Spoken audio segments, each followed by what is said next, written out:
ሃርዲ በመባል በሚታወቁ በአክራሪ አይሁድ ራባዮች እምነት መሰረት ክርስቲያኖች ሐሳዊ መሲህ የሚሉት፣ አይሁዶች ግን መሲያችን ብለው የሚጠብቁት መሲህ በቅርብ ጊዜ ውስጥ በዓለም ፊት ይገለጻል። በአይሁድ እምነት የተከበሩ በሚባሉ እንደ ራባይ ቼም ከናይቭስኪ እና ራባይ ፊሽ አገላለጽ መሲሁ እንደ አውሮፓውያን አቆጣጠር 2019 ዓ.ም ሳይፈጸም ይገለጣል።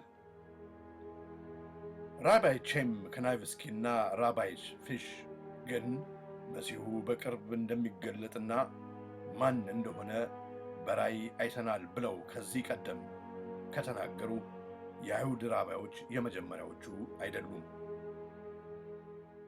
በ2006 እንደ አውሮፓውያን አቆጣጠር ይስሐቅ ካዱሪ የተባሉ የ108 ዓመት ዕድሜ የነበራቸውና በአይሁድ እምነት ተከታዮች ዘንድ እጅግ የተከበሩ ራባይ ዮም ኪፑር በመባል በሚታወቀው ታላቁ የአይሁድ በዓል አከባበር ሥርዓት ላይ የሚመጣውን መሲህ በራእይ አይቻለሁ፣ ስሙም ተነግሮኛል ብለው ከዚህ ቀደም ለሕዝቡ ተናገሩ።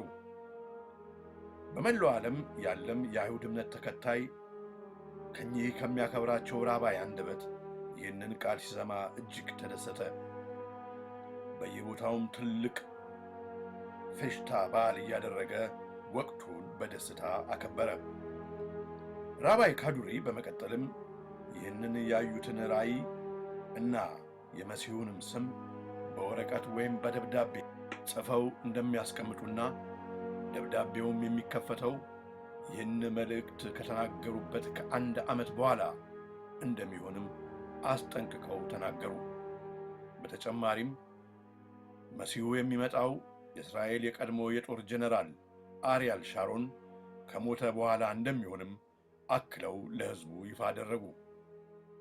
እንደሚታወቀው የእስራኤሉ የጦር ጀነራል አሪያል ሻሮን በ2006 ዓመተ ምህረት እንደ አውሮፓውያን አቆጣጠር በድንገት ባጋጠመው የልብ ህመም ወይም ሄርት አታክ በኮማ ውስጥ ወድቆ ከ2006 ዓመተ ምህረት እንደ አውሮፓውያን አቆጣጠር ጀምሮ ለ8 ዓመታት በሆስፒታል ማሽኖች ሲታገዝ ከቆየ በኋላ በ2014 ዓመተ ምህረት እንደ አውሮፓውያን አቆጣጠር ከዚህ ዓለም ሕይወቱ አልፏል።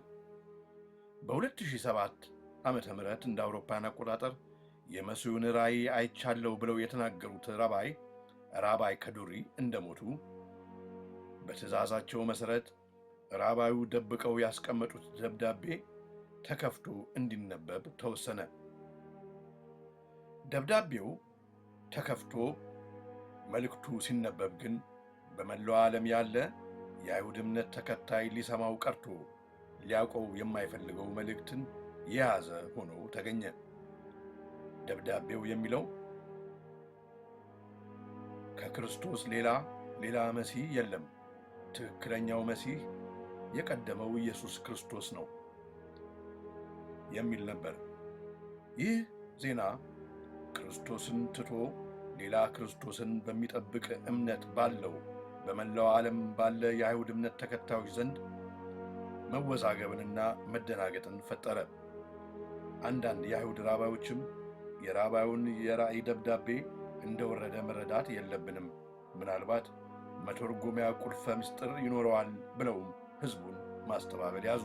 በኦርቶዶክስ ክርስቲያን ተዋሕዶ እምነት መሠረት አሁን በዓለም ፊት ሊገለጥ የተቃረበው መሲህ እውነተኛው መሲህ ሳይሆን ሐሳዊው መሲህ፣ ይህም አውሬው 666 መሆኑ የታወቀ ነው። በዚህ ዘመን ባሉ የአይሁድ እምነት ተከታዮች እምነት መሠረት መሲያቸው የሚገለጠው ሦስተኛው ቴምፕል ወይም ቤተ መቅደስ በኢየሩሳሌም ተሰርቶ ካለቀ በኋላ ነው።